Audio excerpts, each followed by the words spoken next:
이제 하나님 말씀 보시겠습니다.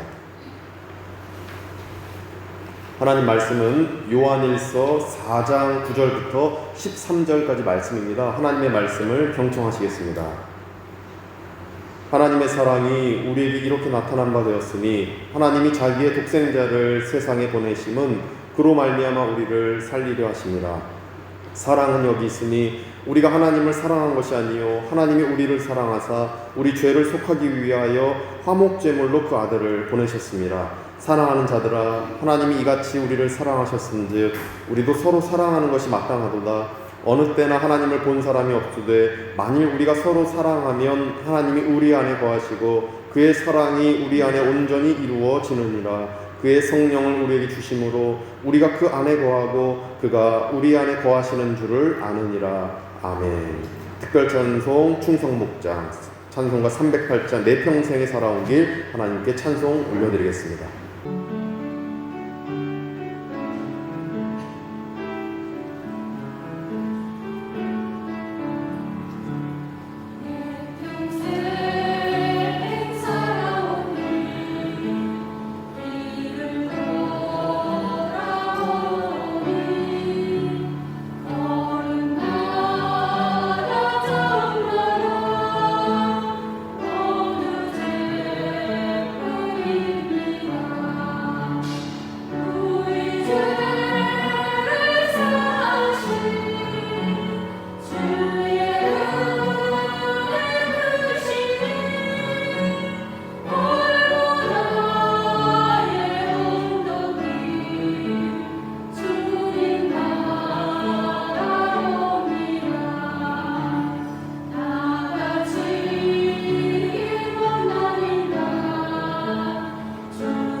귀한 찬양을 감사드립니다.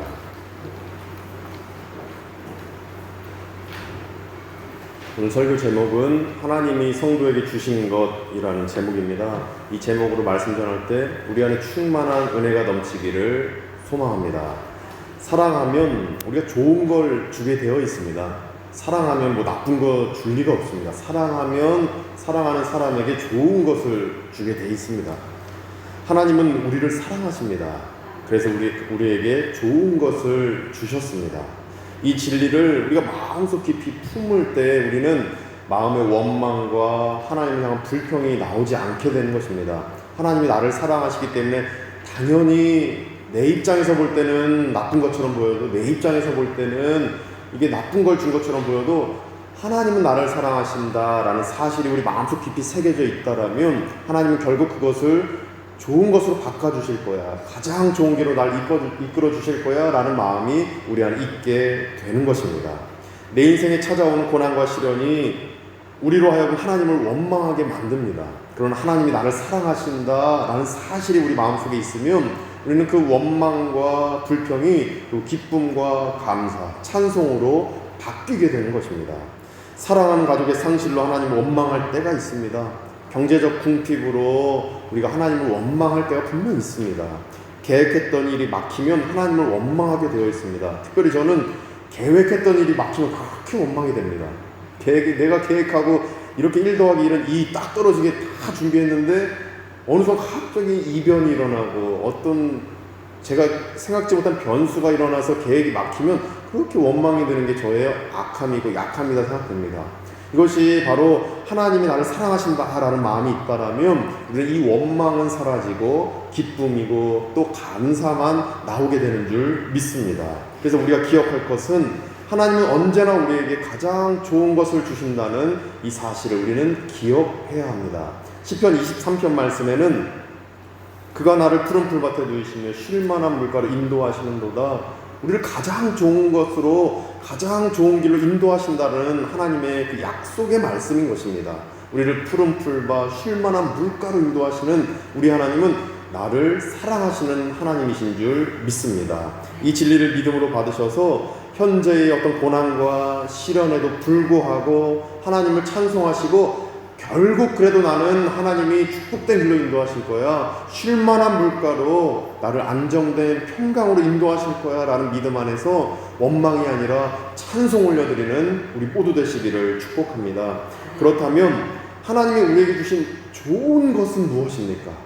어떤 좋은 것을 우리에게 주셨습니까? 이를 우리가 본문을 통해서 2가지로 살펴볼 때에 우리 삶에 적용하셔서 지금 고난과 시련을 극복하고 이겨내고 견뎌내시는, 결국 그 끝은 하나님의 소망과 기쁨과 하나님의 놀라운 은총뿐임을 우리가 이 시간 발견하시기를 간절히 축복합니다. 첫째로 좋은 예수님을 보내주셨습니다.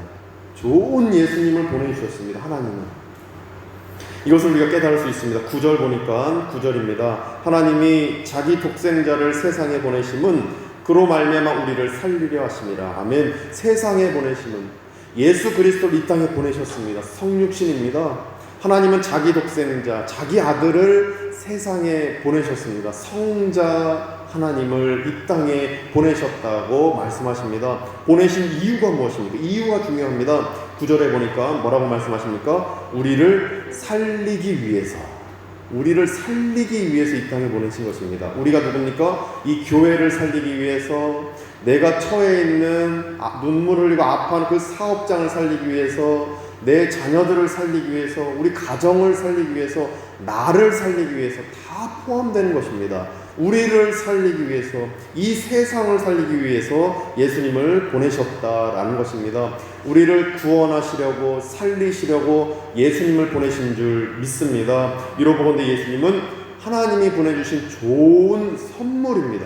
예수님은 그래서 좋은 분이시고 좋은 것입니다. 좋은 하나님의 선물인 것입니다. 이것을 우리가 믿음으로 받으셔서 예수님이 내 마음 가운데, 우리 가정 가운데, 또 내 삶의 자리에, 내 삶의 현장 가운데 내가 눈물을 흘리고 있는 바로 그곳 가운데 예수님이 임재하시고 보냄받으셨다라는 사실 안에서 결국 내가 눈물을 흘리는 그 현장은 구원의 현장이 될 것이고, 생명의 꽃이 피어나는 현장이 될 것이고, 성령의 9가지 열매가 맺어지는 현장이 될 것이고, 원망과 아픔, 고난과 시련의 그 현장이 결국 기쁨과 감사, 찬송의 현장으로 바뀐다라는 사실을 우리 9절을 통해 깨닫기를 축복합니다. 그래서 예수님 믿고 죄사함 받은 감동에 머물러 있는 것이, 우리가 그 머물러 있는 것에 있는 것이 아니라 9절 말씀이 이것입니다.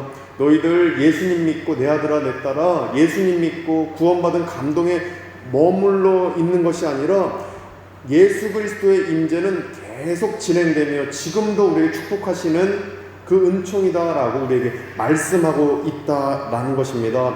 죄사함 받은 감동에 우리는 머물러 있어야 됩니다. 근데 그것에만 머물러 있으면 예수님이 내 죄를 사해 주셨지, 그런데 내 삶은 지금 당장에 힘들고 먹을 건 당장에 없고 사업장은 이렇게 말라가는데, 당장에 이렇게 힘든 상황은 여전한데, 그런데 이렇게 될 수가 있습니다. 그러나 예수 그리스도의 은총은 과거에만 머물러 있는 은총이 아니라 지금 우리에게 주시는 생명의 은총인 줄 믿습니다. 왜냐하면 예수님은 과거에 우리를 불러내시고 우리와 함께 하시고 우리에게 오셨듯이 지금도 우리 삶의 현장 그 한가운데 오시는 예수님이시기 때문입니다.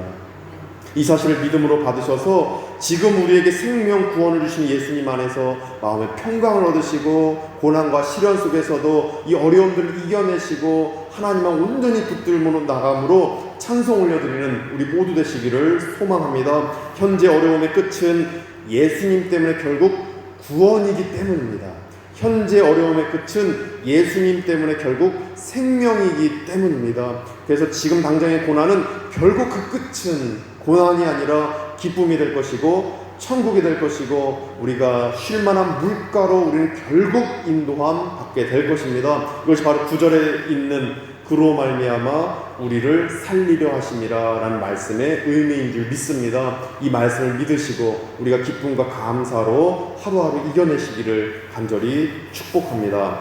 하나님은 좋은 예수님을 어디로 보내셨습니까? 우리 이것을 또 살펴볼 필요가 있습니다. 우리 삶과 동떨어진 곳에 보내신 것도 아니고 저기 멀리 우주에 보내신 것이 아니라 우리 삶의 현장 한가운데 보내셨음을 우리는 깨달을 수가 있는 것입니다. 우리가 생활하는 곳 바로 세상에 보내셨다고 9절에서 말씀하십니다. 다시 한번 9절에 보시면 하나님이 자기 독생자를 세상에 보내심은 이렇게 말씀하십니다. 이 세상은 저기 어디 우리가 있지 않은 바로 그 저기 멀리 어느 곳이 아니라 지금 바로 이 현장, 지금으로 치면 바로 이 교회 예배당, 우리 마음 한가운데 보내심을 받았다라는 의미인 것입니다. 이것이 우리에게 위로가 되기를 원합니다.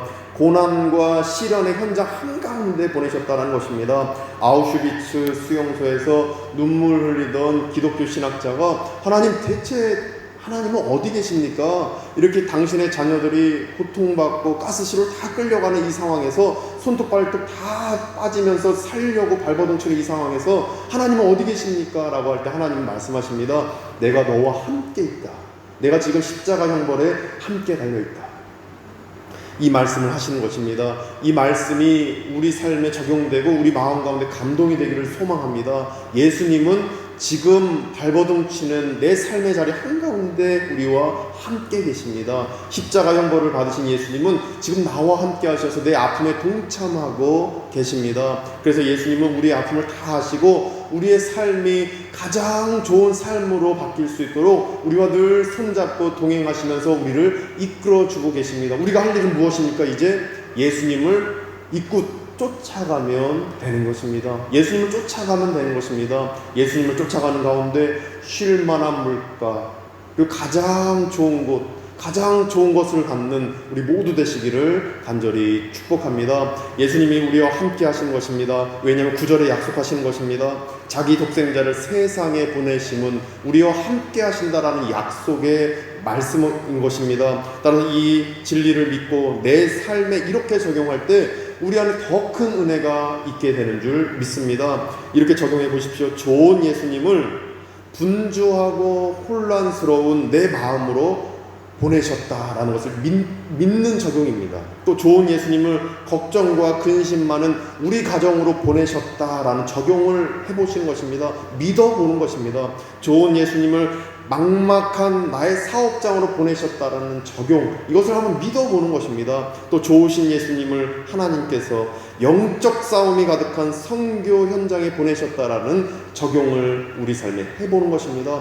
이 적용을 우리가 할 때에 우리 삶의 막막한 현실, 고난과 시련의 현실이 결국 한 줄기 빛과 같이 하나님께서 열어주시는 현실로 바뀌게 될 줄 믿습니다. 좋으신 예수님을 우리에게 보내셨습니다. 9절에서 약속하는 것입니다. 하나님이 자기 독생자를 어떻게 합니까? 세상에 보내셨다. 이 약속이 우리에게 현실이 되는 줄 믿습니다. 이 약속을 믿음으로 받으실 때에 막막한 현실이 풀리고 형통한 현실로 분명히 바뀌게 될 줄 믿습니다. 왜냐하면 예수님은 살아계시기 때문입니다. 예수님은 우리와 늘 함께 하실 것입니다. 힘내시고 이 말씀을 믿음으로 받으셔서 어려운 현실을 기쁨의 현실, 형통하게 풀리는 현실로 바꿔나가시는 우리 모두 되시기를 간절히 축복합니다. 둘째로, 좋은 성령님을 보내셨습니다. 좋은 성령님을 우리에게 보내주셨습니다. 좋은 성령님. 13절입니다. 13절 보니까 그의 성령을 우리에게 주심으로 우리가 그 안에 거하고 그가 우리 안에 거하시는 줄을 아느니라 이렇게 말씀하십니다. 어떻게 하십니까? 그의 성령을 우리에게 주심으로, 우리에게 주셨다라는 것입니다. 예수님도 우리에게 오셨는데 성령님도 우리에게 오셨다라고 말씀하십니다. 하나님은 성령님을 고난과 시련 속에 있는 우리에게 보내주셨습니다. 맨날 좋은 일이 있는 거 아닙니다. 나쁜 일도 있습니다. 전전긍긍하는 일도 있습니다. 바닥을 치는 상황 속에 있을 때도 있습니다. 그런데 그런 현실 속으로 성령님을 우리에게 보내주셨다라고 13절에서 말씀하고 계십니다. 그래서 이 말씀은 성령님이 우리에게 오셨고 우리는 그 품에 거해서 위로와 용기를 얻을 수 있다라는 약속의 말씀인 것입니다. 왜 그러냐면 사도행전 1장 8절에 따르면 성령님은 사명을 넣어주시는 분이기 때문입니다. 오직 성령이 임하시면 우리는 선교를 할 수 있습니다. 즉 사명을 이행할 수 있습니다. 내 사업장에서 힘내서 영적인 그 성령님의 은총 안에서 힘내서 우리가 삶을 살아갈 수 있는 것입니다. 또한 요한복음 14장 16장 말씀에 따르면 성령님은 진리를 가르쳐 주시는 분입니다. 따라서 13절에 성령님을 보내주셨다라는 말씀은 우리에게 힘을 더해 주시고 우리를 위로하시고 용기를 주시고 사명 이행케 하시고 진리를 깨닫게 하셔서 하나님의 감동 안에서 힘차게 하루하루 살아갈 수 있도록 하나님이 인도해 주셨다라는 축복의 말씀인 줄 믿습니다. 그래서 하나님은 성령님을 보내주셔서 좋은 분 성령님을 보내주셔서 우리로 하여금 하루하루 기쁨으로 살게 우리를 인도하시는 것입니다. 좋은 성령님이 나의 마음에 오신 줄로 믿습니다. 이제 나는 기도로 성령님의 품 안으로 들어가야 하는 것입니다. 좋은 성령님이 우리 가정에 오셨습니다. 이제 우리 가정은 기도를 통해서 성령님 손 꼭 붙잡고 하루하루 전진해 나가야 되는 것입니다. 좋은 성령님이 우리 교회, 우리 오집사님 기도해 주셨지만 비전센터에 오신 줄 믿습니다. 이제 우리는 기도하면서 우리 교회, 우리 비전센터 현지인을 위한, 우리 한인들을 위한, 여러 열방을 위한 선교센터로 계속 거듭날 수 있도록 성령님 손 꼭 붙잡고 선교를 이행해 나가면 되는 것입니다. 성령님이 우리 가운데 오셨다라는 것은 이렇게 큰 축복인 줄 믿습니다. 이제 우리가 성령님의 품 속에서 하루하루 거하시면서 늘 평강 가운데 하나님의 일을 이루어 나가시기를 간절히 원합니다. 13절에 있는 것입니다. 보시니까 13절에 그의 성령을 우리에게 주심으로 어떻게 됩니까? 우리가 그 안에 거하고 성령님 품 속에 이제 거하면 되는 것입니다. 성령님이 오셨으면 이제 우리가, 제가 닭을 키우는데 저 이제 그 앞집에 사는 아구스티 아저씨, 그 아저씨네 가보면 조그만 병아리들이 그 엄마 품 날개 속으로 쏙 들어가더라고요. 그럼 이제 그걸 보면서 우리가 그렇게 쏙 들어가면 되겠구나, 성령님 품 안으로 쏙 들어가면 되겠구나. 바로 이게 13절에 그 안에 거하고의 말씀의 의미인 줄 믿습니다. 우리가 성령님의 품 속으로 쏙 들어가면 되는 것입니다. 성령님 살아계십니다.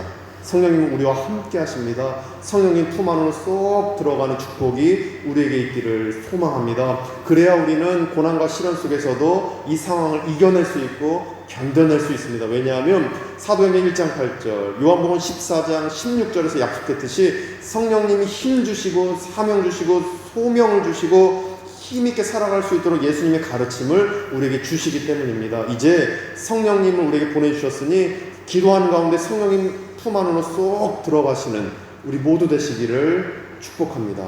성도가 성령님 안에 거할 뿐만 아니라 성령님은 이 성도들의 모임 한가운데로 오신다라고 또 약속하십니다.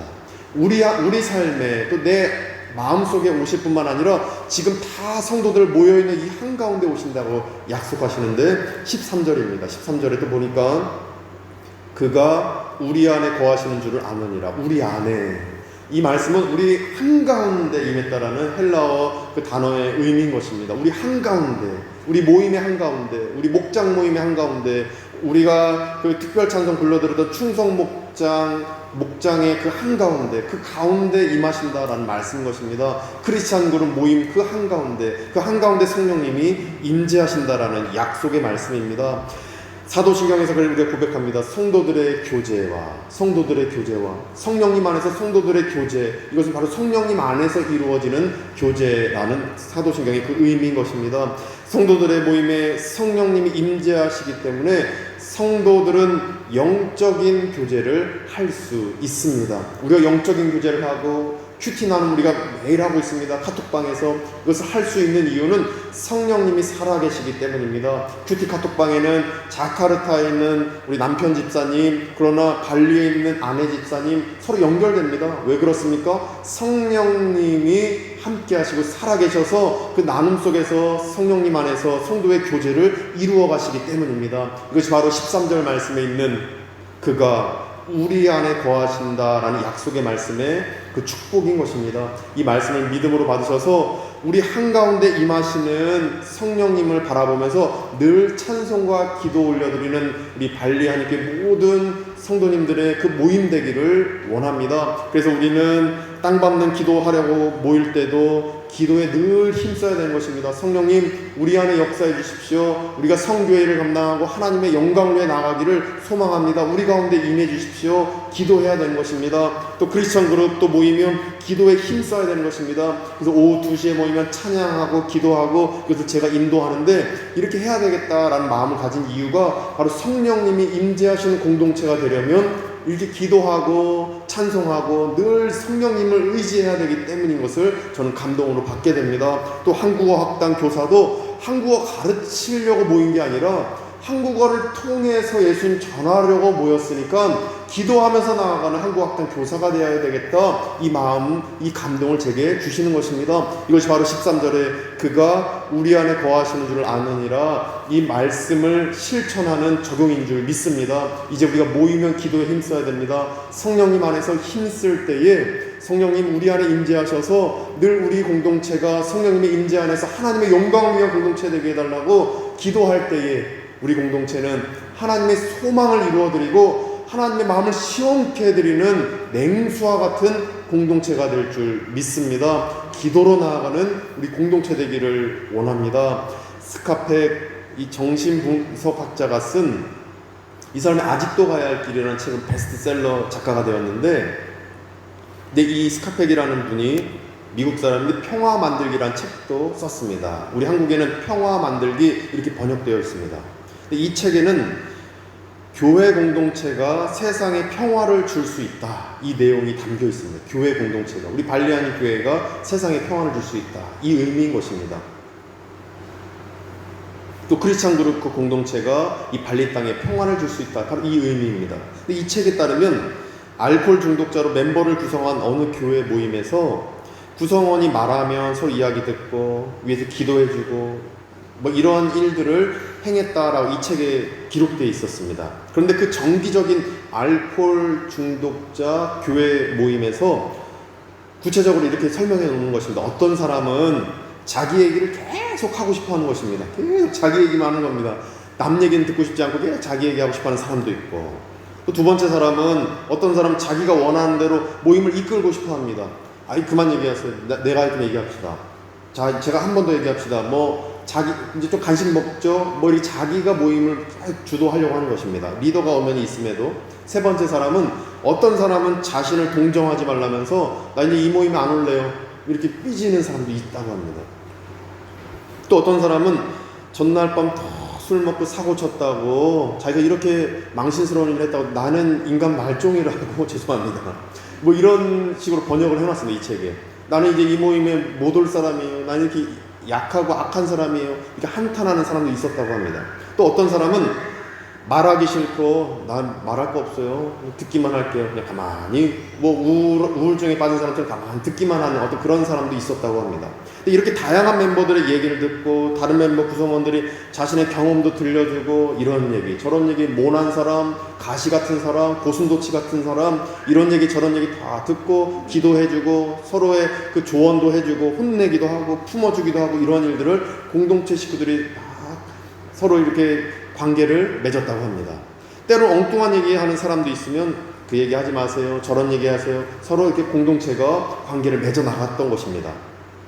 근데 이런 얘기들이 오고 가고 서로 영적인 관계를 맺어 나가는 가운데 이들은 점점 알코올 중독자 그 상황에서 벗어나게 되었다. 이 책에서 얘기를 하는 것입니다. 세상에는 특별한 모임도 많지만 이렇게 특별히 이러한 교회 모임에서 이러한 하나님의 놀라운 축복의 역사가 일어나는 이유를 오늘 본문 13절에서 말씀하고 있다라고 생각합니다. 13절에 다시 한번 보시면 그가 우리 안에 거하시는 줄을 아느니라. 성령님이 임재하시기 때문에 이러한 역사 일어나는 줄 믿습니다. 사실 아무 관계 없습니다. 우리 교인들 20년, 30년 모이셨지만 한국 교회도 마찬가지고 공동체 사람하고 사실 예수 그리스도 성령님 아니면 이 사람과 대화할 필요가 없습니다.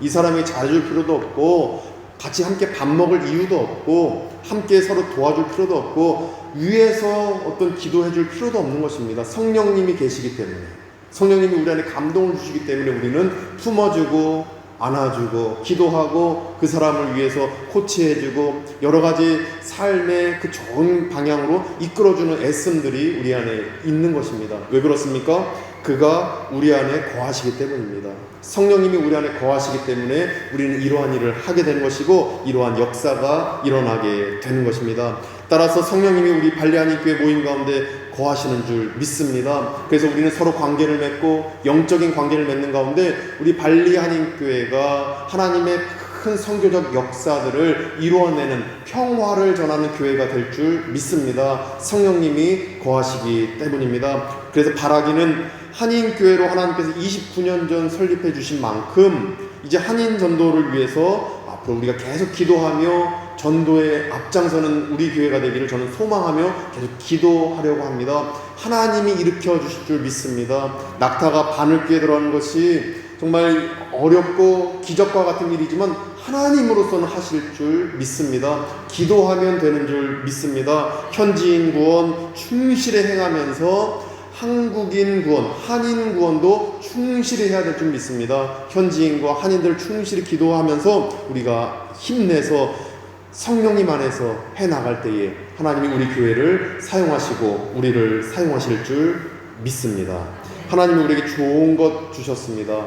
좋은 예수님 주셨고 좋은 성령님을 주셨습니다. 좋은 것 주신 만큼 예수님 붙잡고 성령님 손 꼭 붙잡고 하루하루 이 고난과 시련의 상황을 기쁨으로 감사로 전환시키면서 이겨내시면서 힘있게 살아가시는 우리 모두 되시기를 간절히 축원드립니다. 기도하겠습니다. 거룩하신 하나님, 예수님께서 우리 가운데, 우리 삶 가운데, 삶의 자리 가운데, 성령님이 우리 가운데, 우리 마음 가운데, 우리의 사업장과 우리의 모임 가운데 임하시는 줄 믿습니다. 예수님, 성령님을 하나님이 보내주셨는데 우리 삼위일체 하나님 이제 손 꼭 붙잡고 그 품 안에 거하면서 하루하루 인생 살아갈 때에 우리 가정이, 우리 인생이, 나의 마음이, 또 우리 교회가 오직 하나님께 영광 돌리는 놀라운 축복의 인생 되도록 하나님께서 역전시켜 주시옵소서. 예수 그리스도의 이름으로 기도드립니다. 아멘. 이제 다 같이 일어나셔서 복음성가 아침 안개 눈앞 가리듯 함께 찬송하겠습니다.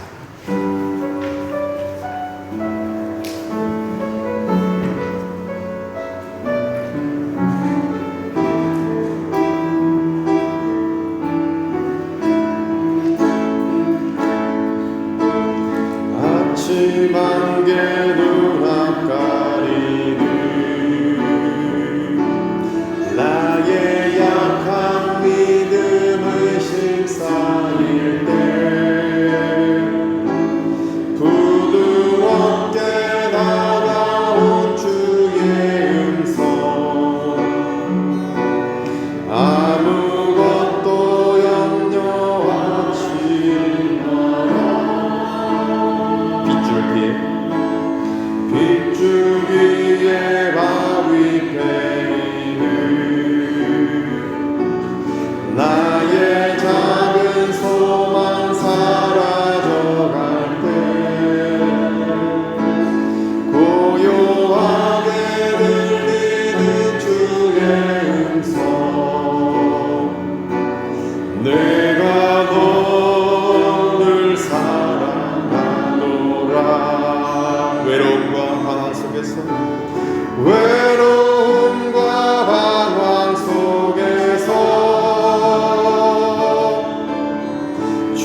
나를 보사 상한 나의 마음 감싸주시네.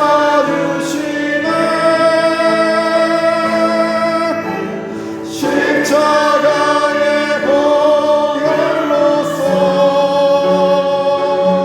주의 크신 사랑 알게 하셨네. 주님께 감사하리라.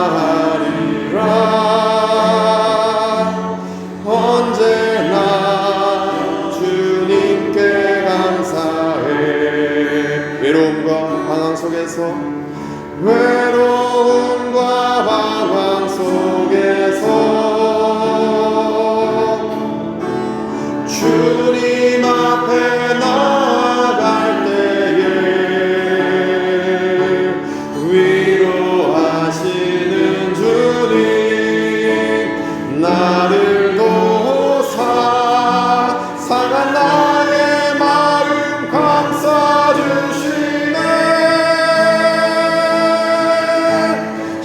십자가의 보혈로서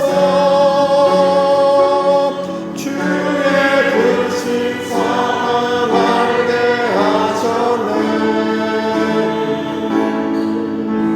주님께 감사하리라. 언제나 주님께 감사해. 언제나 주님께 감사해. 언제나 주님께 감사해.